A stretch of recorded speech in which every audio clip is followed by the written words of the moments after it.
I had 12 hours to decide: send my own child to prison for life, or let her kill 3 million people. Robert Ashford's hands trembled as he stared at the surveillance photographs spread across his mahogany desk. The images showed a young woman with dark hair pulled into a messy bun, her face illuminated by the glow of multiple computer screens.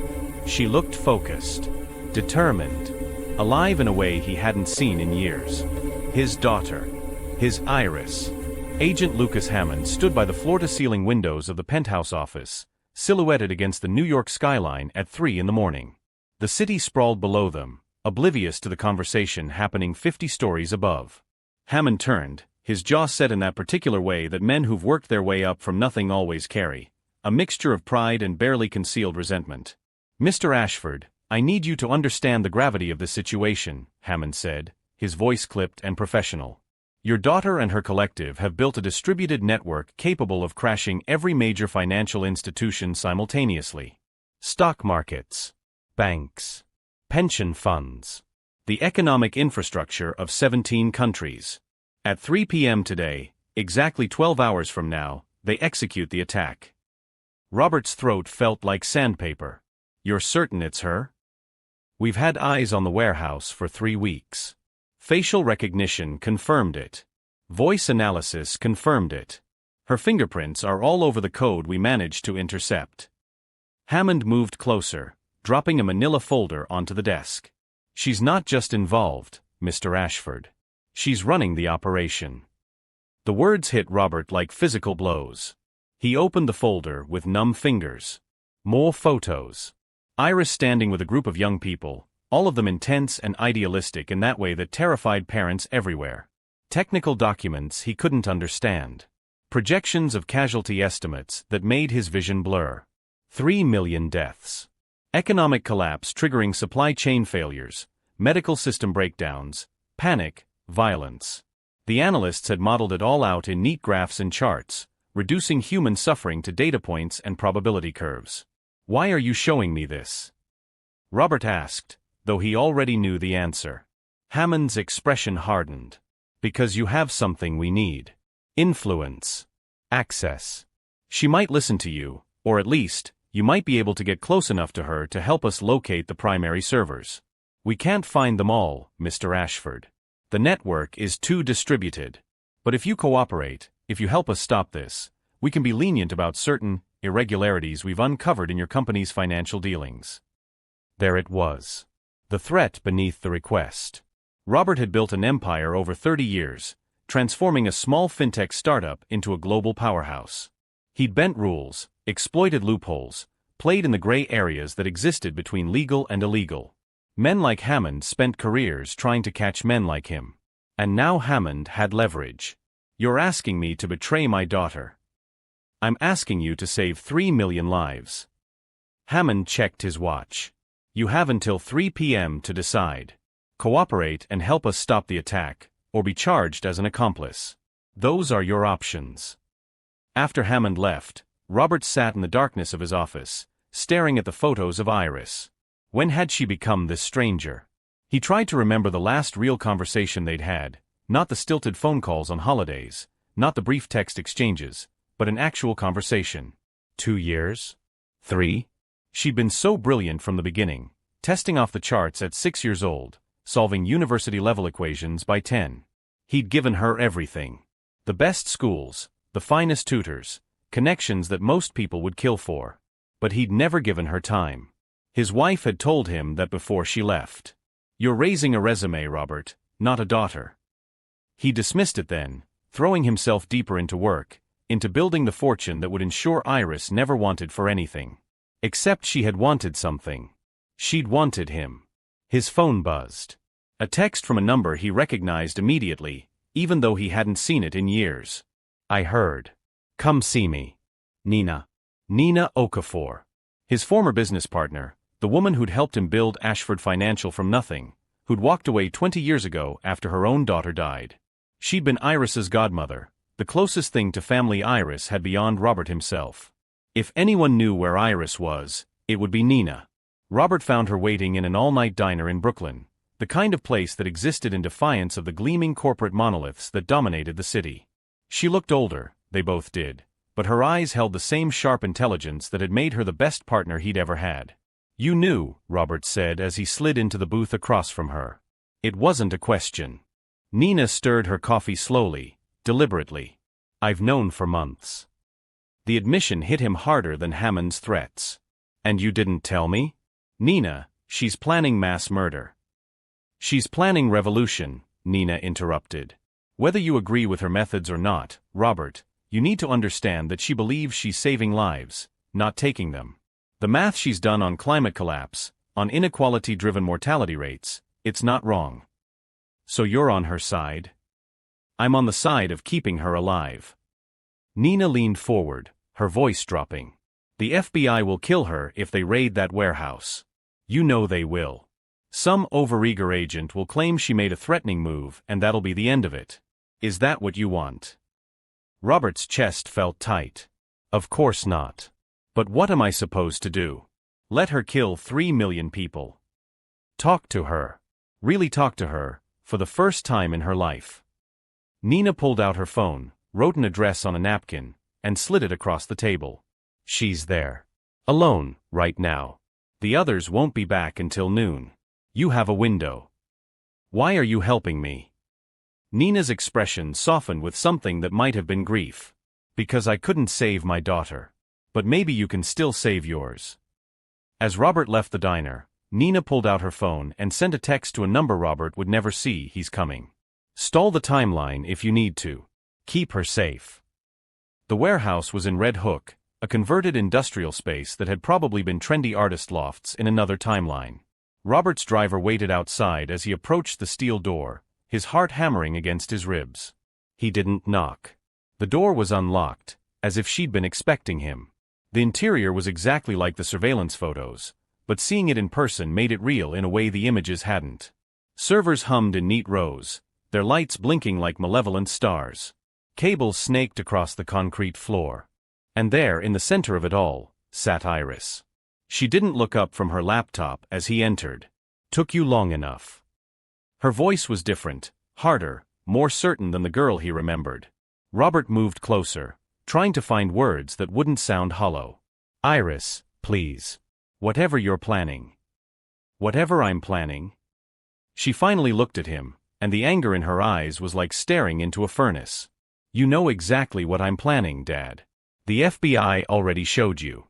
That's why you're here, isn't it? To talk me down? To save all those poor people I'm going to hurt." "This isn't you," Robert said, hearing the desperation in his own voice. "You don't want to hurt people." Iris laughed, a bitter sound that echoed in the empty space. "You hurt people every day. You just use markets instead of bombs. At least I'm honest about it." She stood, closing her laptop with a decisive snap. "You want to talk about hurting people? Let's talk about the garment workers' big scary threat that would justify your vendetta against Robert Ashford." Nina's voice was ice. "I've saved you from raiding a warehouse and potentially killing a young woman over what amounts to an elaborate fraud. You're welcome." Hammond's hand moved to his weapon. "You obstructed a federal investigation. You'll be charged." "With what?" "Preventing unnecessary violence." Nina stepped closer to him, fearless. "Check the drive, Agent. Do your due diligence. Or would you rather explain to your superiors why you killed an unarmed girl based on faulty intelligence?" For a long moment, Hammond stared at her. Then he grabbed the flash drive and handed it to one of his analysts. The minutes stretched like hours as the woman scrolled through files, her expression shifting from confidence to confusion to concern. "Sir," she said quietly, This appears legitimate. The code framework is theoretical. The server network exists, but it's not connected to any external financial systems. It's a closed loop. A simulation." Hammond's face went white, then red. Robert watched the agent's carefully constructed case crumble in real time. But before anyone could speak, Iris's laptop suddenly blazed to life with a harsh alarm sound. Iris lunged for the computer, her fingers flying across the keys. "No. No. "What is it?" Robert demanded. "They went rogue." Iris's voice was panicked, all her earlier bravado gone. "Marcus, Jen, and Khalil, 3 members of the collective. They were never part of the test. They have real code. They're furious that I backed down and they're executing their own version of the attack. Nina moved beside her. Can you stop them? Not without access codes I changed 2 days ago specifically to lock them out. Iris stopped, her face draining of color. Oh God. They cracked the new encryption. The attack launches in 90 minutes unless someone with my master credentials shuts it down manually. And the servers, they're mobile. In trucks. They could be anywhere in the city by now. Hammond was beside her in an instant. Give us the codes. Cooperate and we can negotiate your sentence. Iris looked at her laptop, then at Robert, her eyes wide with genuine terror. If I give you the codes, I go to prison. For decades.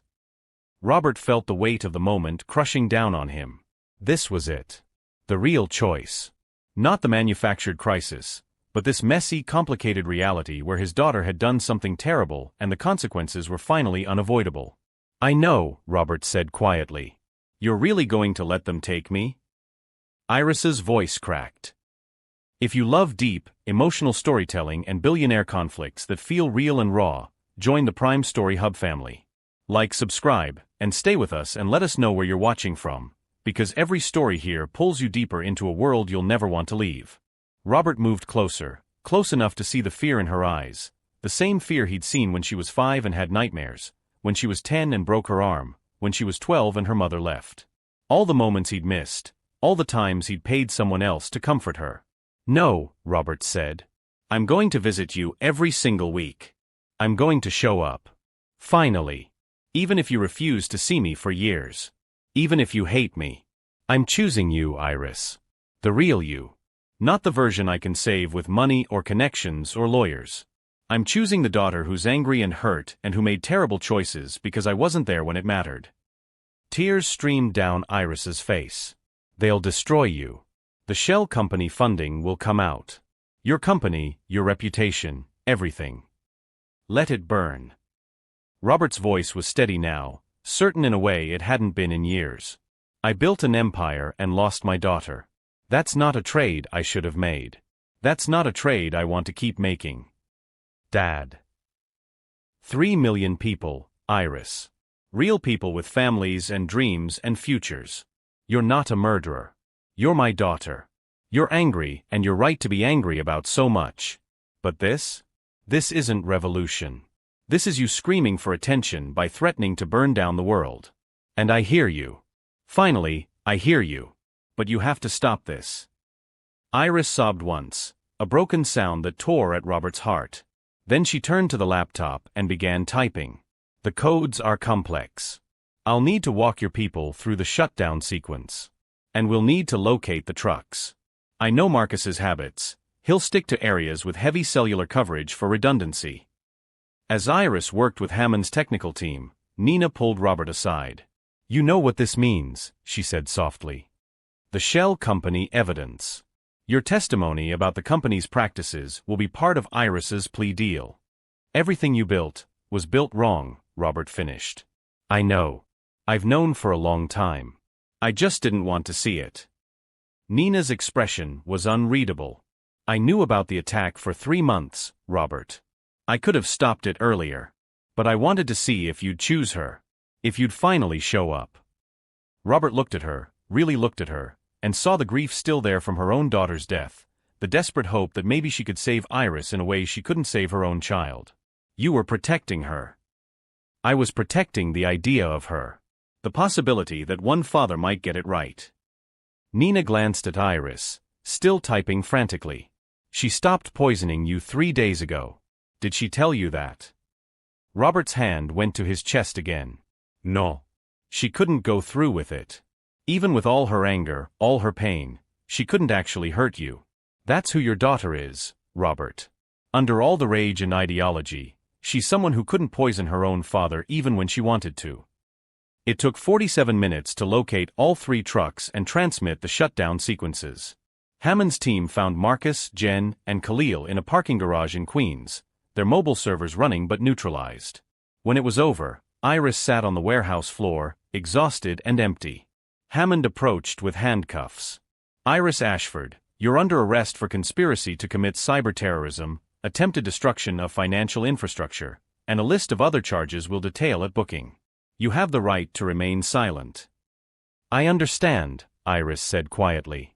She held out her wrists. As Hammond cuffed her, she looked at Robert. "I'm sorry. For all of it. The poisoning, the attack, the—" "I know," Robert said. "I'm sorry too. For not being there. For choosing everything else over you. For making you feel like you had to threaten the world just to make me see you." Hammond began to lead her toward the door, but Iris stopped, turning back. "Will you really visit? Or is that just something you said?" Robert felt the question like a knife. How many promises had he broken over the years? How many times had he said next week, or soon, or when this deal closes? His daughter had no reason to believe him. He'd spent her entire life teaching her that his word meant nothing compared to his ambitions. "I'll be there this weekend," Robert said. "And the weekend after that. And every weekend until you tell me to stop coming. And then I'll come anyway." Iris searched his face for something. Truth, maybe, or hope. Whatever she found made her nod once before Hammond led her away. 6 months later, Robert sat in a prison visiting room, surrounded by other families having their own painful conversations through scratched plexiglass. He'd been here every Saturday and Sunday since Iris's sentencing. 15 years, with possibility of parole in 7. His testimony against Ashford Financial's practices had been part of her plea deal. The company had been dissolved, his assets seized, his reputation destroyed.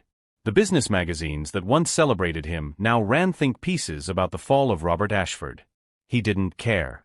The door opened and Iris walked in, wearing prison orange, her hair shorter than before. She sat across from him, and for a moment, they just looked at each other. "You came," she said finally. "I'll always come." Iris slid a piece of paper across the narrow counter between them. It was covered in mathematical notation that Robert couldn't begin to understand. "I've been working on something. Not bombs or attacks. Just math. A new framework for analyzing wealth distribution that accounts for externalities and long-term sustainability. I've been thinking about actual solutions." Robert picked up the paper, studying the equations that meant nothing to him. "Tell me about it." And she did. For the next hour, Iris explained her work, her eyes lighting up the way they used to when she was young and would show him her science fair projects. Robert didn't understand most of it, but he listened. Really listened. Asked questions. Showed interest not because it would benefit him or his company, but because it mattered to her. When their time was up, Iris hesitated before standing. "Nina came by last week. She said you're working at a non-profit now. Legal aid for workers in developing countries." "Trying to fix some of the damage I did," Robert said. "It won't be enough. It can't be enough. But it's something." "Dad." Iris's voice was small. "I'm glad you chose me. Even though it cost you everything." Robert smiled, and for the first time in years, it felt genuine. "It didn't cost me everything. It cost me things. There's a difference." As he walked out of the prison into the afternoon sun, Robert thought about the question Agent Hammond had posed 6 months ago. Save your daughter or save 3 million people. But that had never been the real choice. The real choice was whether to finally show up for the person who'd needed him most, regardless of the cost. "I had 12 hours to choose between my daughter and the world," Robert thought as he got into his aging sedan. "No more drivers, no more luxury cars. I chose my daughter.